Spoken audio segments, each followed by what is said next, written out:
Good morning, everyone. As you can see, the sun is shining, and that's always a wonderful thing, isn't it? And yeah, the humidity's lower, the temps are a little lower. I was able to sleep last night with my windows open, and I like it when I can do that.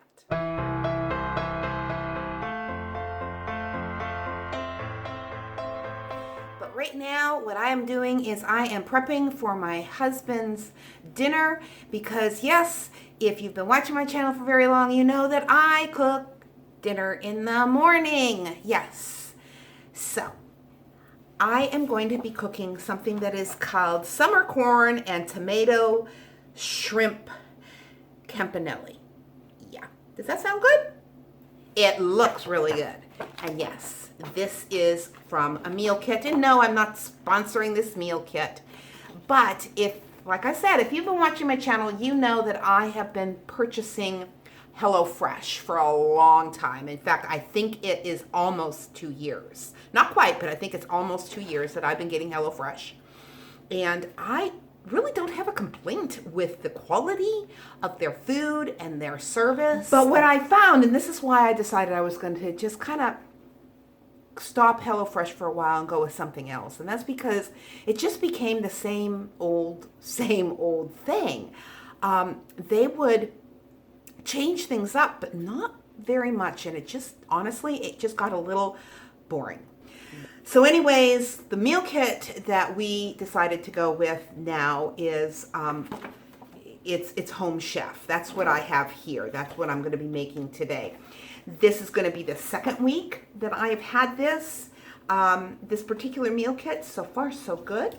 So yeah, we'll see. I will complete a month of this particular kit to see how it goes, to see if we want to continue. This particular kit is more money than than HelloFresh.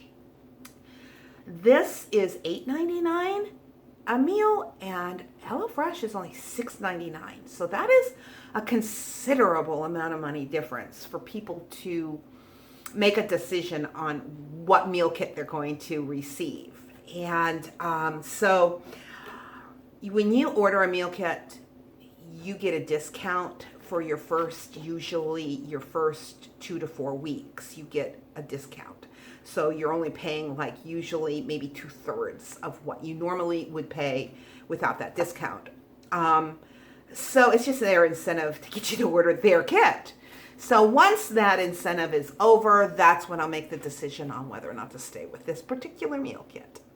But yeah, I am not sponsoring any of these meal kits. I'm just here to give you information. So anyways, yeah. Oh, what a morning. I have been online trying to find regular canning lids for my daughter-in-law. Yeah. Her and her family like to make salsa. That's the only thing that they can. And yeah, they can't find any. Everybody is out. Totally out. They do not know if or when they will be restocked. So apparently canning lids is kind of like the toilet paper thing with COVID. It's everybody's grabbing it and taking more than they need. So I don't know. I'm going to keep searching if you guys have any ideas of where I might be able to go online, but they are price gouging. Anyways, I just saw that my husband pulled in the driveway, so I'm going to get this going, and I'll talk to all of you since I gabbed your head off in just a little while. Okay, now in this particular meal kit, what we have is some Parmesan cheese, some pasta, 1 ear of corn, some garlic cloves, grape tomatoes, ranch dressing, and light cream, and then the shrimp. Now, with Home Chef, one of the things that surprised me is that you can customize your own meal. So if you didn't want shrimp with this, you could have ordered Italian pork sausage links. You could have doubled your portions of your protein, and you could have ordered jumbo shrimp. Well, all those things cost more money, so yeah, I just stick with what comes in that particular meal kit without customizing it, but it is nice to know that there is options. So anyways, the first thing I needed to do, if you can see behind my shoulder here, is I needed to put a pan of water on to cook the pasta. So I've got that on, and I've washed my tomatoes. And so now I'm just gonna have them, and then I'm going to crush my garlic, and I believe I need to take the corn off the cob, which, yeah, I'm the type of gal that's like, if I have corn on the cob, I want to eat it on the cob. Just give me the corn otherwise. But anyways, yeah, I'll show you. Okay, so it says as soon as we have the water, that water comes to a boil, I am to cook the pasta. But it's still trying to get to a boil. So right now I'm going to have the tomatoes, which, hey, that's pretty easy, isn't it? And I picked up this particular garlic press. A friend of mine had a party online of Pampered Chef, and I have yet to have ever purchased a garlic press that actually worked the way it claims it should work. And so I thought, well, they say that theirs does. I've always been happy with Pampered Chef products, so I thought, you know what, I'm just going to go ahead and give that a try.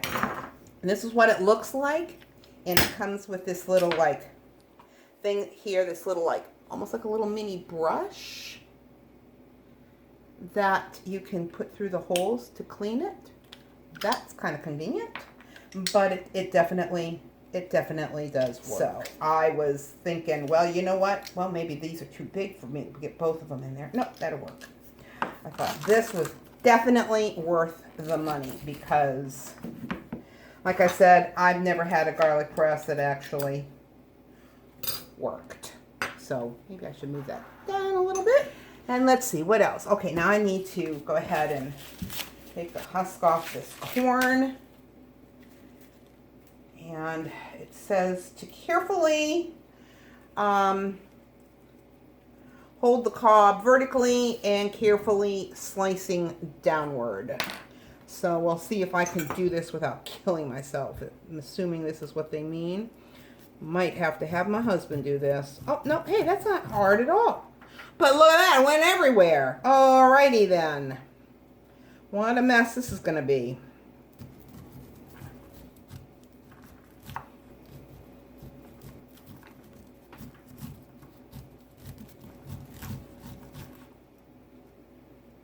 Well, I need to try to get up some of these kernels of corn that decided to just fly everywhere. Kind of stayed where it belongs. Not too bad. I've probably only done that one other time in my life, so if there's any hints on how to do that better, please let me know, because I just don't usually, I don't grow corn. I just never have success with it. And it's cheap around where I live, extremely cheap, just to buy at the, you know, farmer's market. So that's usually what I do if I want corn on the cob. Otherwise, I just buy frozen corn. Yeah, what can I say? So anyways, it says now that I'm going to need to open up my shrimp and pat the shrimp dry and then season it with salt and pepper. And it comes like in this sealed pack. I don't want this to be near my vegetables, so I'll push that out of the way and break this open. So I think what I'm going to do is put this in a little colander. And it might be easier to try to pat it dry. There we go. Now I noticed that my water is boiling over there, so I'm going to go ahead and put that in the pan. Okay, well, it said to cook the pasta for 9 to 11 minutes, and it also said that I am to reserve a half a cup of the pasta liquid, the water, when it's done, and I drain the rest. So right now what I'm going to do is I am going to be cooking my shrimp.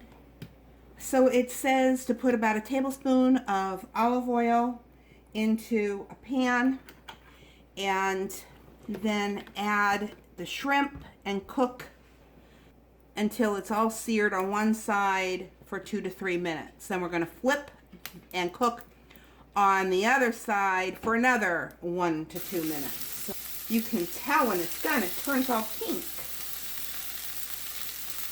The key to that, to the shrimp though, is to have every piece touching the pan. You don't want to have it on top of each other.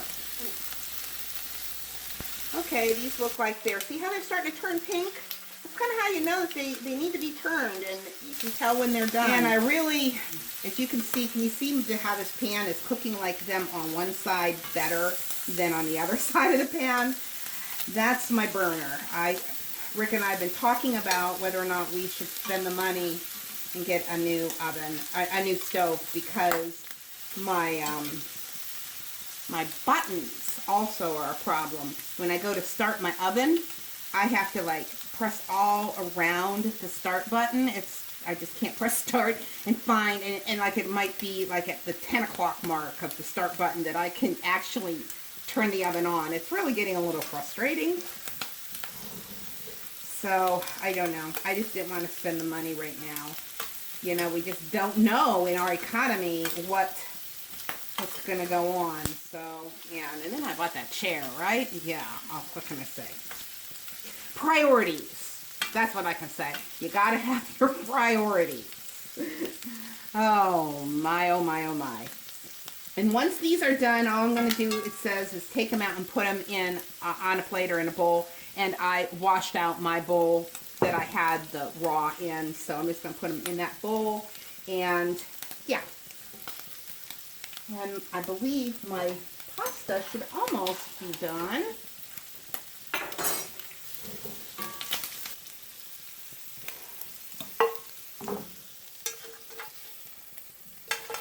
Okay. So now I'm just going to, this is how I do it. I find it the easiest. Just take my Pyrex glass cup and dip it in there, because I'm not going to burn my hands and it's not going to break the glass. So just set that there, turn this off, and then I'm going to go to my sink and go ahead and strain this. Let's see, what does it say? Add the corn and the garlic. So, whoa, not the tomatoes, just the corn and the garlic. And then some salt and pepper.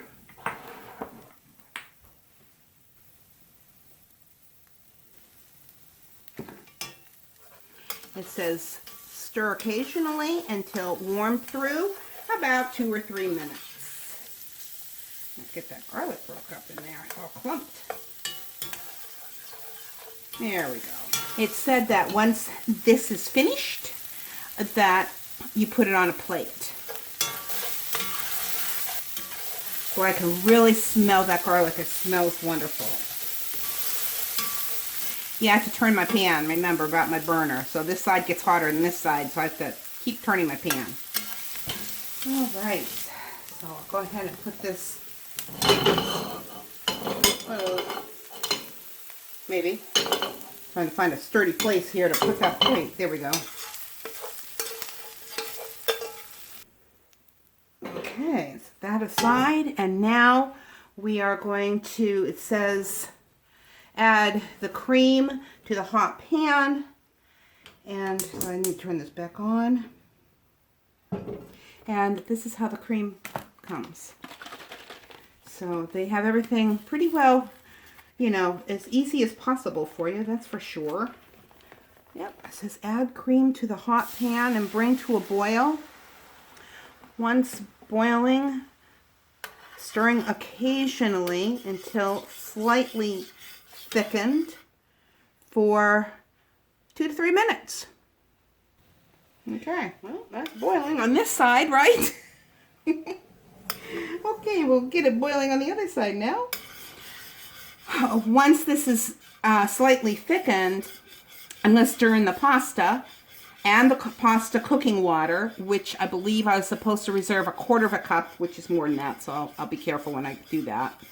And the Parmesan cheese and the seasoning blend, and heat for another 2 to 3 minutes.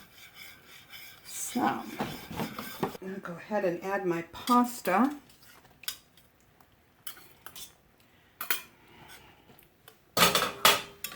1/4 cup here. That's about 1/4 cup. This just says that it is a ranch seasoning mix. And then pasta, or the Parmesan cheese, that's what this was. And then I'm going to add tomatoes.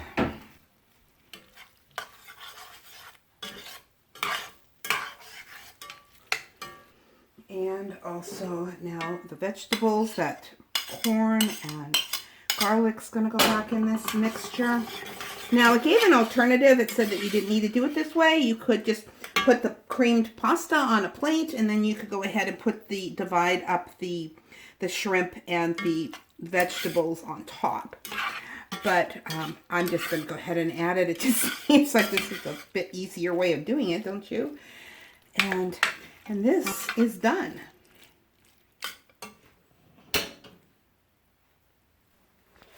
So basically all I'm going to do is divide this onto our plates, and then I will go ahead and put the shrimp on top. And yeah, you could add your shrimp into this automatically, but I just wanted to make sure that it was a little bit more evenly distributed so that one of us didn't perhaps get more shrimp than the other. So, but that does look pretty. And then it said that you can top it with a little bit of Parmesan cheese. And that's dinner. And you know what? This would be really easy to do on our own too. Just with buying some pasta, having some cream and the shrimp, and yeah, even a bag of frozen corn would have worked, right? So anyways, I hope you enjoyed this, and yeah, I'll talk to all of you in just a little while.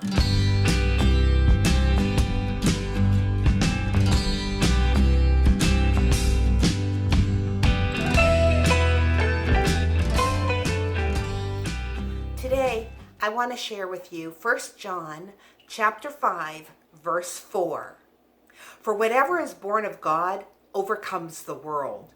And this is the victory that has overcome the world, our faith.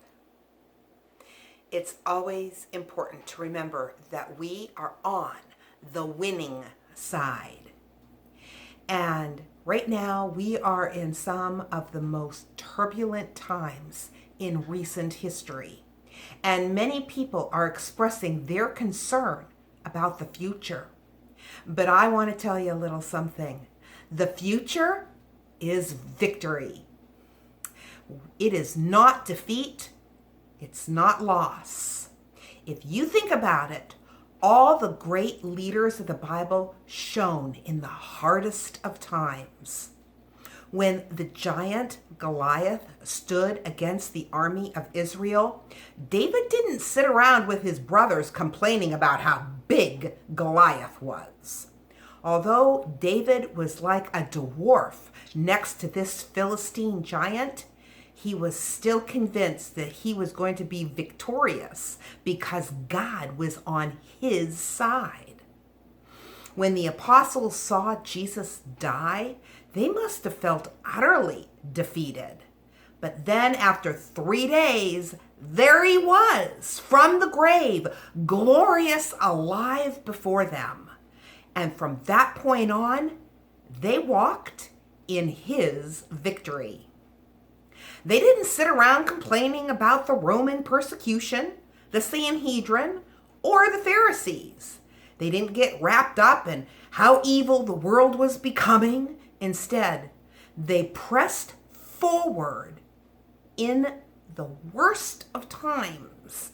And in those dark days, they shone like the stars in the midnight sky. In the face of everything that is happening around us, let's be sure that we're not developing a defeatist attitude. We are called children of the King, a royal priesthood, and a holy nation. Despite how bad things may be getting, don't forget, we are on the winning team. We can stand against this evil and overcome it with good. Remember, life happens. Let's enjoy it, because our joy comes from the Lord, not from our present circumstances. We are victorious in Him, regardless of the chaos around us. God bless, and I will talk to you again later on this week.